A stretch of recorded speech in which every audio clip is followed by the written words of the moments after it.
Oval Office now live on Live Impact News on WCNC+. Let's listen in. Very, very quick form of approval, and there won't be any red tape. Things are going to move very quickly both ways. The final details are being written up in the coming weeks. We'll have it all very conclusive, but the actual deal is a very conclusive one. We think just about everything's been approved.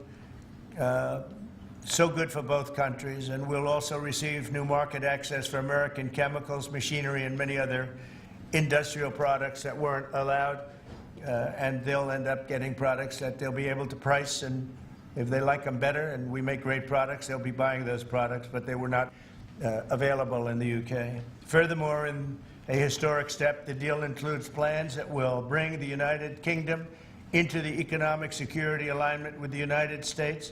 That's the first of its kind.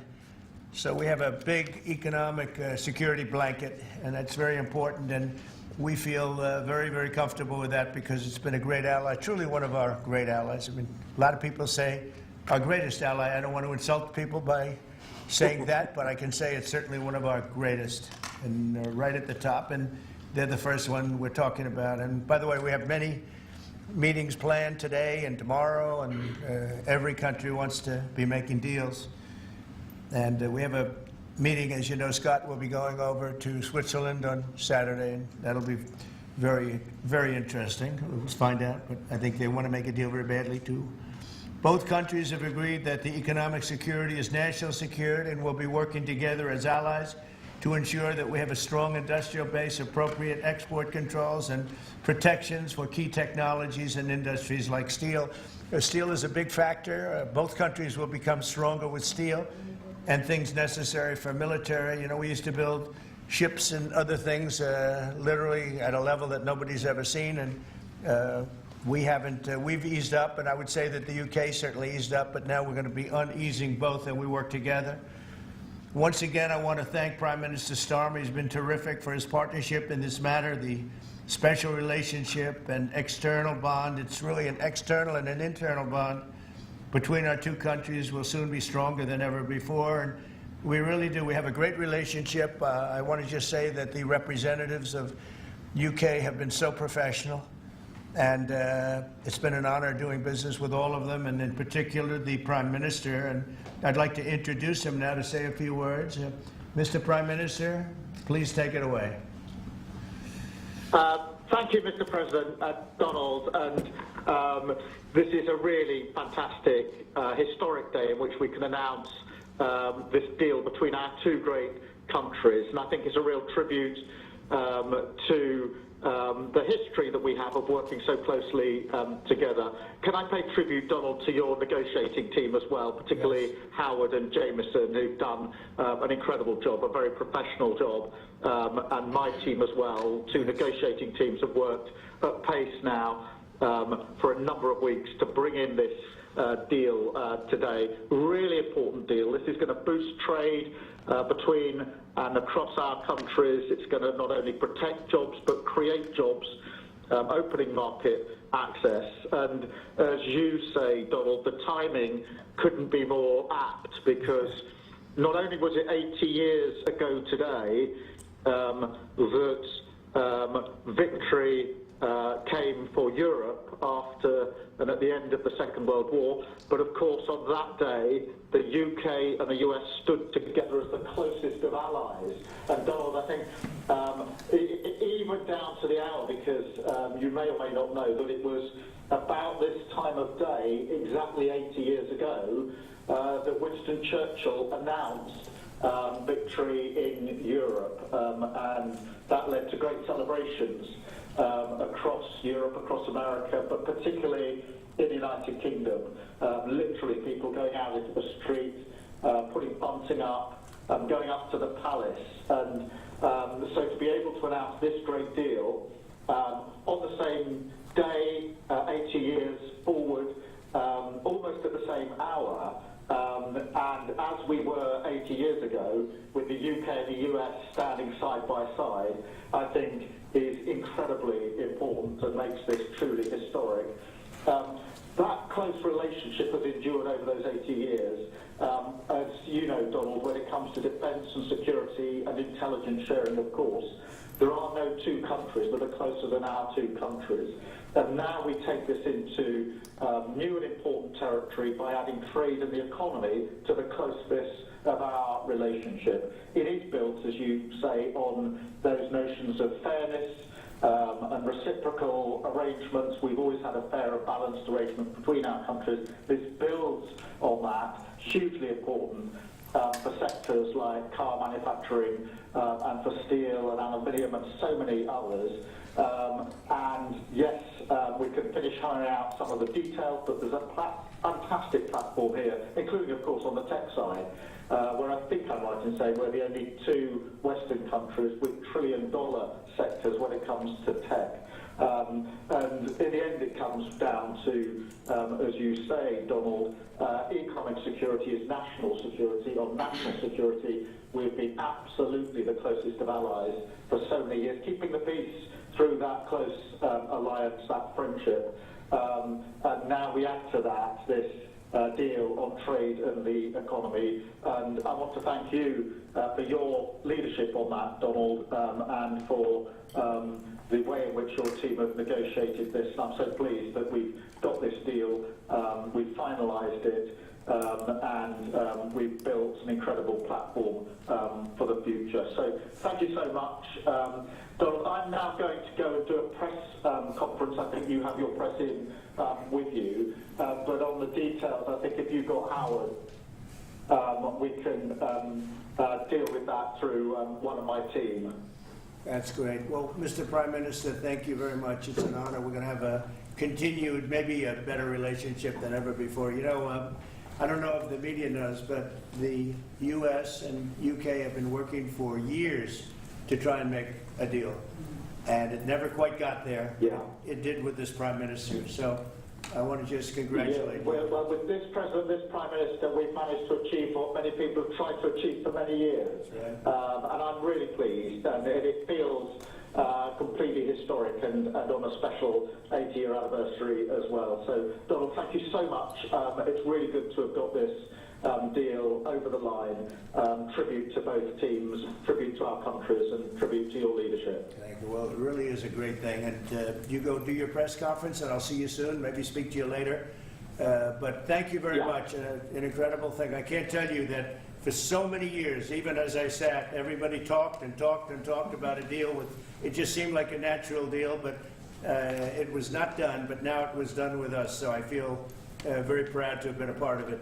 Keir, thank you very much. Thanks, Donald, and we'll speak again soon. Very good. So long. Bye.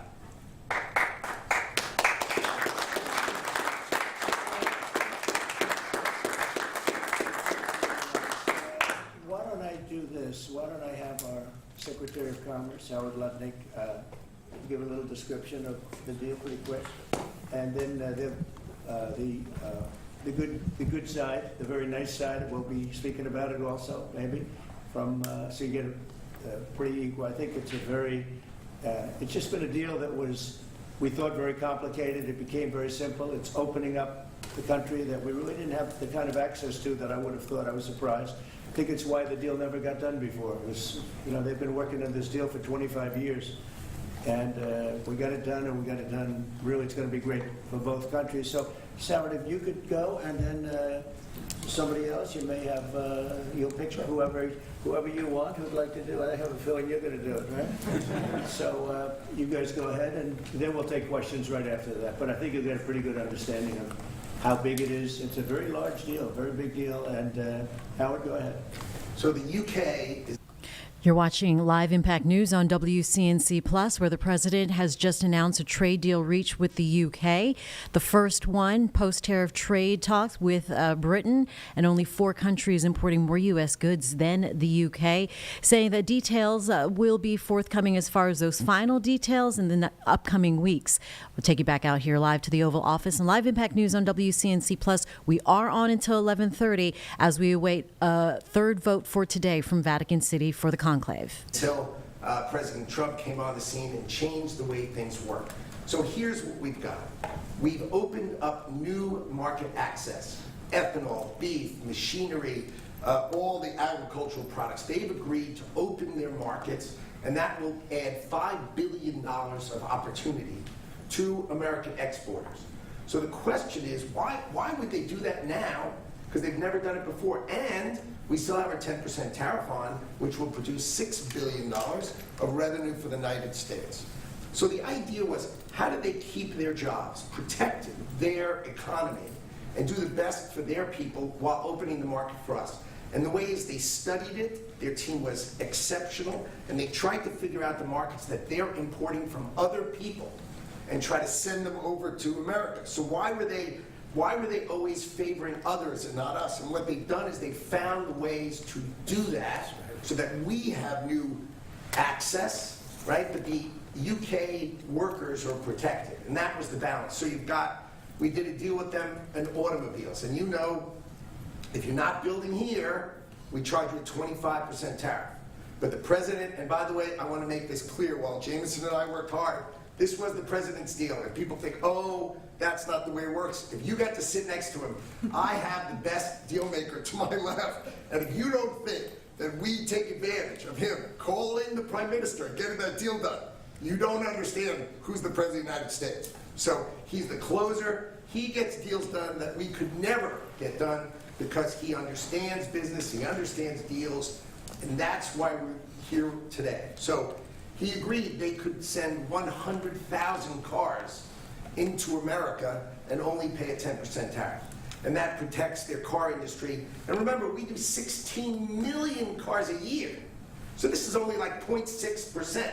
But for the UK auto people, this is tens of thousands of jobs that the president agreed that he would protect for them. So he made that deal, right? Then steel and aluminum, right? Their steel business has been destroyed like everybody else has been destroyed by people dumping steel into their markets. And British Steel had announced it was closing down. So the British government, as part of this deal, nationalized British Steel, and they're going to match the kinds of models we do. They'll put tariffs on, they'll put quotas on. They want to do it with America so they can be part of the resurgence of steel and aluminum in America, and that saves them, again, thousands and thousands of jobs. So if you go step by step, aero and commercial planes, they sell Rolls-Royce engines to Boeing. We've agreed to let Rolls-Royce engines and those kind of plane parts to come over tariff-free. And what you're going to hear today is there's going to be an announcement in the UK that they are buying $10 billion worth of Boeing planes later today, but I'm going to let the name of the airline announce it because that's theirs to do. But part of this deal was always to do it together and to do it strong, and you can see the numbers on this board. Everything about this board works exceptionally well for the United States of America. It lays out the plan that you can work with us in autos, you can work with us with aero and commercial, you can work with us in pharmaceuticals if you have a supply chain that is secure and protected in national security. So we feel really good about the deal. You've heard the Prime Minister, he feels really good about the deal, right? And we started at 10% and we ended at 10%, and the market for America is better, and this is a perfect example of why Donald Trump produced Liberation Day. People don't understand. He gets things done in a matter of time. This would have taken Jameson and I 3 years, maybe. And instead, we got it done in 45 days, certainly, because we worked for Donald Trump. So, Jameson, my partner in all this, maybe Jameson, you'd like to talk a little, and then we'll turn it over to the UK. Sure, happy to do that. Everyone has great remarks. I just have to echo the President and the Prime Minister when we talk about VE Day. This is something we've been waiting for decades, and there's no more appropriate day to do this. And when we step back and we look back a few weeks from now, or months from now, or years from now, we're look back at this day and better appreciate the significance, I think. And I'll just say as well, in terms of negotiating, I mean, the UK negotiators, you know, we got one right here, did an incredible job, right? This is why you've been wars, right? When you act like this, and the ambassador, he knows more about trade than a lot of us here, based on his background. And I would say on this deal, Mr. President, what we've shown is that it is time to change the way we do trade. People said we couldn't do a global tariff, we did a global tariff. They said no one would want to deal with us, people want to deal. They said no one give offers. You saw that stack of offers I showed you yesterday for all those countries. Said we wouldn't get deals, and here we are with the deal with the 6th largest economy. We've agreed to have fair and reciprocal trade, and we've done it in record time. Thank you very much. Great job. Thank you, sir. Mr. Ambassador, please. Well, Mr. President, thank you very much indeed in hosting us this morning. And thank you very much indeed also for that very typical 11th hour intervention by you with your phone call to the President, demanding even more out of this deal than any of us expected. So thank you for that. The Prime Minister was delighted, obviously, to take that call later tonight. But you took it to another level, and I think the point I would make is twofold. One is that if we're going to rebalance and rebuild international trade in a way that serves all our interests, then we're better doing that together than separately and apart, and that's what we're on a mission to do. But secondly, you've done what you said you would do. You said to the Prime Minister when he came and we visited in the Oval that you would do a good trade deal with the United Kingdom, that you would do it at pace, and that we would be first. And you have delivered that. You've been true to your word. So thank you very much indeed for that. For us, it's not the end. It's it's the end just of the beginning. I mean, there is yet more we can do in reducing tariffs and trade barriers so as to open up our markets to each other even more than we're agreeing to do today. But it also provides us with the platform, the springboard, to do what I think will be even more valuable for both our countries in the future, and that's creating a technology partnership between the United States and the United Kingdom so that we can harness science and technology in order to create future industries and future jobs, and to do that together in the way we work so closely already in the national security and defence area. We can just take that to yet further areas of science, enterprise and endeavour. So we're looking forward to doing that in the coming months. You've launched us extremely well today. It just, in my view, as the Prime Minister has said, just shows what two countries who trust each other, who are confident in each other and are familiar with each other can do, not just for ourselves, but for those, the rest of the world, who need to benefit from a bigger and better international trading system. Thank you very much. That was beautifully stated. What a beautiful accent. I'd like to have that accent. Thank you. My mother would be proud. Thank you very much. Mr. President, James Matthews from Sky News. Yes. Can I ask, why Britain and why now? And you've described this deal as a full and comprehensive deal, and yet we've just heard from Mr. Mandelson it's the end of the beginning. Clearly, there's much more work still to do. With respect, are you overstating the reach and significance of this deal because you're a president who needs a result at a difficult time? I think that it's a great deal for both parties. It's for us. We're opened up. I didn't know how closed it was. Quite closed, the market, as you know, the UK, and it opens up a tremendous market for us, and it works out very well, and a lot of assets. You see the chart, and those are tremendous assets. But we've been trying, and when you say why us, meaning your country, we've been trying for years, and they've been trying for years to make a deal, including when I was in the, first term. There would always be people talking, but they weren't getting it done. But for 25 years before that, they were trying always to make a deal, a very significant deal. I actually, until I looked at the numbers, I didn't realize this is a very conclusive deal, but we think we can grow it even from that. But this is a maxed out deal, not like you said it. You said it really incorrectly. This is a maxed out deal that we're going to make bigger, and we make it bigger through growth. But we have tremendous assets involved.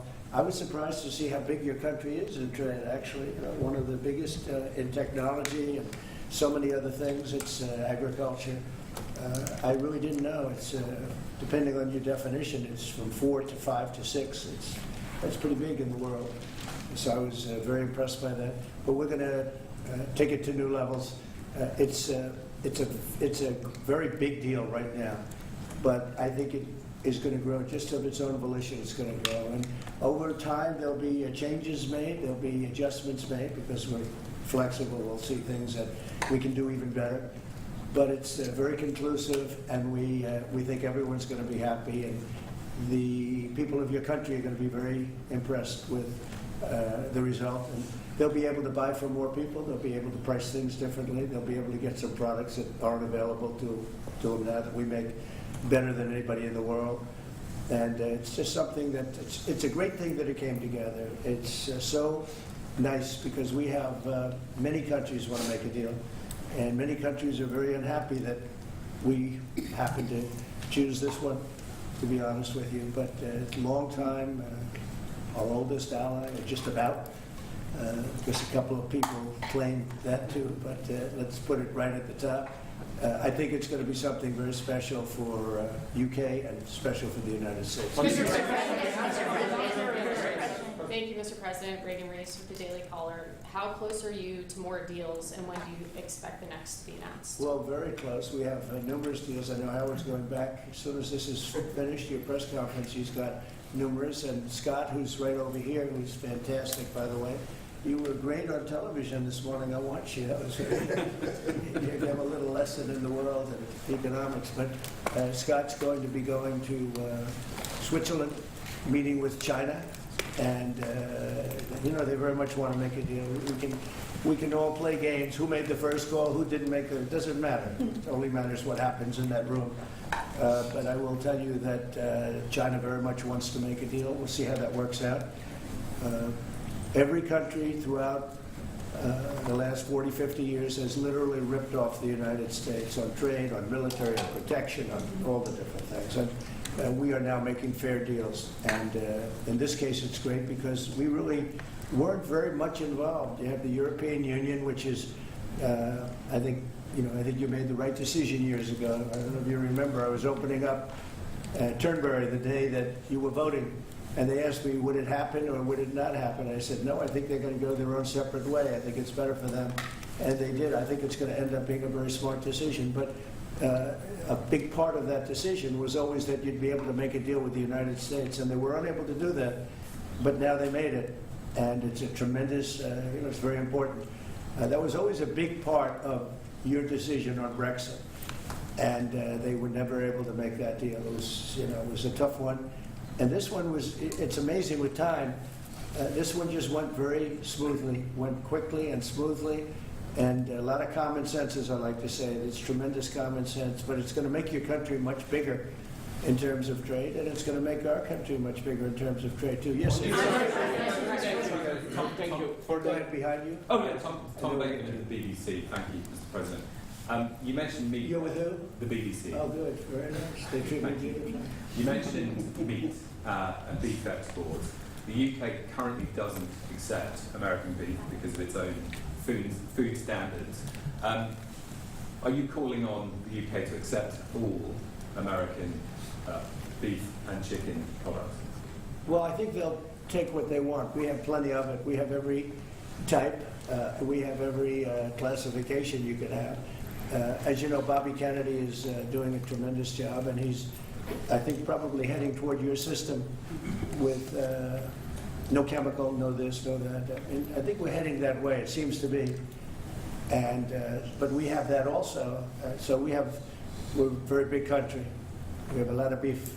We're a very big country, so it'll be great. Yes. You want me to jump in? Yes. Let's talk about American beef really quickly, and it can't be understated. I'm Rick Rollins, by the way, how important this deal is and what this means to American farmers and ranchers. Specific to the beef, this is going to exponentially increase our beef exports. And to be very clear, American beef is the safest, the best quality, and the crown jewel of American agriculture for the world. So I think a really important part of this deal isn't just the ethanol reducing of tariffs from 19 to 0, which for our row croppers is a huge deal, but also for beef. And as we move forward, I know our incredible trade team is looking at all of the meats, all of the produce, really all of our agriculture exports. And I don't know if there's an industry that has been treated more unfairly and has suffered more than our agriculture industry. So we look forward to, I'll be in the UK on Monday, talking to my counterpart over there for next week, and look forward to moving that out across the country. The president is I think incredible. we can say that we have the best in the world, best tractors, the best everything in the world. And they say that our agriculture is, second to none, you understand. And it'll be a great asset. People are going to be able to have options, choice, and they'll have more of it. And that usually means lower prices. How about we'll do you and then you? A follow-up question for the Italian TV, Daniele Compatangelo, LA7 to 2000 Primetime Media. So congratulations for the deal. We'll see a big revenues from the chart. But what's the rest of Europe? It's a victory day, but other European countries, it seems like they're losing the We trade. intend to make a deal with Europe. We have found that the European Union treated us extremely unfairly, they're very difficult, and hurt themselves in doing so. And they very much want to make a deal. We'll be dealing with them. We are dealing with them currently, so that'll cover pretty much the rest of it. But this was separate because of Brexit in particular. This was a separate deal. It always seems so natural. I mean, all the media would say that this seemed to be like, why did this happen 25 years? Why didn't it happen a long time ago? And it was always amazing to me. Somebody would say, hey, we got to make a deal. We have to make a deal. But this deal just fell into place. The Prime Minister did a fantastic job. His representatives are total professionals, and they got along well. And it just seemed to work. And I think one of the reasons it did is because we blew up the whole system. If we would have just been dealing with you separately or, country by country, we blew up the whole system. It was very fair to very unfair to the United States. And I think because of that, this worked out so nicely. And I'm honored that it was the first deal. Please. Sir, you mentioned... Well, why don't you go in the back, yes. Oh, thank you, sir. I'm with the London Times. I'll say this is a great day for James Bond because now Aston Martins will be available to American buyers. But will it be even better by extending it to film? You've talked about a big tariff on films, and we'd like to know if there'd be relief on British. Well, we're going to have a discussion on that separately. And as you know, we're putting tariffs on that particular film, you said, the movie makers. And we're going to be doing some tariffs to get them because a lot of them have left this country. They all live here, the money comes from here, everything comes from here, but they make them in other countries. So we're going to do something to bring them back, maybe to a large extent. But James Bond has nothing to worry about that, I can tell you. James Bond. And Sean Connery was a friend of mine. Sean Connery was responsible for my getting zoning in Aberdeen. He said, let the bloody bloke build his golf courses. And, I was like 4 years into the process, and it was impossible in Aberdeen. And he just stood up one day and he said that. As soon as he said that, I got the approvals in about 2 minutes. So he was a great guy, Sean Connery. And, can you share if you're going back there later in the year? Are you going Are you going to Scotland and to the UK? Yeah, I will be, sure. We have a lot of investment over there. We have Turnberry, Aberdeen. We have, as you know, in Doonbeg in Ireland, right on the ocean. They're all in the ocean. I only have interest if they're on the ocean. And we have good investments over there. It's been beautiful. Yes? Mr. President, if the talks go well this weekend between Secretary Bessent and Ambassador Greer with their Chinese counterparts, not preemptively, but if the talks go well, would you then consider lowering the tariff rate on China? Well, it could be. I mean, we're going to see. Right now, you can't get any higher. It's at 145, so we know it's coming down. I think we're going to have a very good relationship. I always got along very well with President Xi. That relationship was greatly disturbed by COVID when COVID came in, but we get along very well now. I mean, the relationship was hurt with a lot of people, a lot of countries when COVID came in. But I think we're going to have a very good relationship. I expect to have a very good relationship with China, Scott. I think it's a very friendly meeting. They look forward to doing it in an elegant way. China, as you know, has a tremendous trade surplus with us, and we just can't have that. And but I think it's going to be very good for both countries. I would like to see China opened.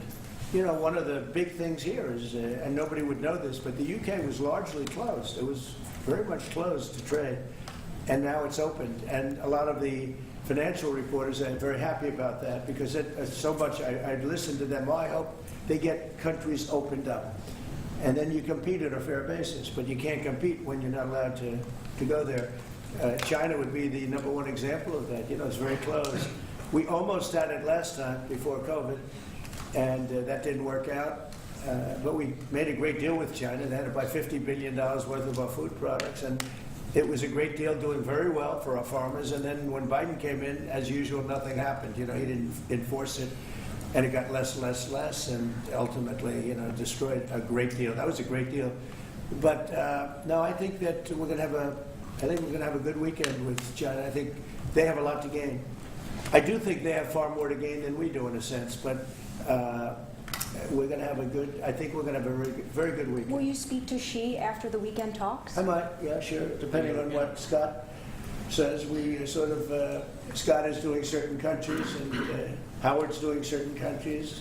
I mean, I wish I had like 10 more of each, then we could do them all at one time. So do I. But there will be a time, we'll do a number of them, and then there'll be a time, I think I can say to Scott and Howard, where we're just going to say, because we understand the countries, we understand what they want, where we're just going to make the deal. In other words, we don't need the country involvement because we've already had it. And we'll say this particular country, which had big surpluses, let's say, we had therefore deficits, that this particular country is going to pay a 25% tariff or 30% or 50% or 10% or whatever it may be. I think we should explain it now. One of the things we did here that we'll rarely do is on cars, we took it from 25 to 10 on Rolls-Royce because Rolls-Royce is not going to be built here. I wouldn't even ask them to do that. You know, it's a very special car, and it's a very limited number too. It's not, you know, one of the monster car companies that makes millions of cars. They make a very small number of cars that are super luxury, and that includes Bentley and Jaguar. So we have some very special cars. So in order to help that industry, and that's really, you know, handmade stuff. They've been doing it for a long time in the same location. And I said, yeah, that would be good. Let's help them out with that one. But that's different than a car company that comes out and makes millions of cars, which they'll be doing in our country. They're going to build, we have many factories, car plants being built or going to be built very soon. I think we can say that we'll be close to $10 trillion of investment. I think we're actually at that number now if you add up some of the ones we haven't heard about yet. I mean, we have some going up right now. They have plants going up, and they haven't even spoken to us. They're doing it because of the tariffs. And tariffs have always been used against us, and I never understood. I used to sit back. As you know, China paid hundreds of billions of dollars in tariffs when I was president. But until then, China never paid anything. And, you know, they really did a big number on us from the standpoint of trade. But we are using tariffs now for our benefit. And we have now close to $10 trillion. Think of that, $10 trillion. If you look at the past administration, and we're talking about over, you know, essentially 2 months, because we could say 3, but it took a little while to get the office in perfect shape, right? It took a little while to get things done. But once we started, when you think of that, close to $10 trillion of investment, you've had years where the United States wouldn't do that wouldn't do $1 trillion in a year, wouldn't do anywhere near $1 trillion. We did $10 trillion in 2 months. So it's amazing what's happening. We're getting calls from, and that has to do with chips, has to do with cars. We used to make chips. We had Intel, and we used to make chips. We had a monopoly on chips. Everything was made here. And now, over a period of years, because of presidents that didn't know what they were doing, they allowed that business to be stolen from us. Most of it moved to Taiwan.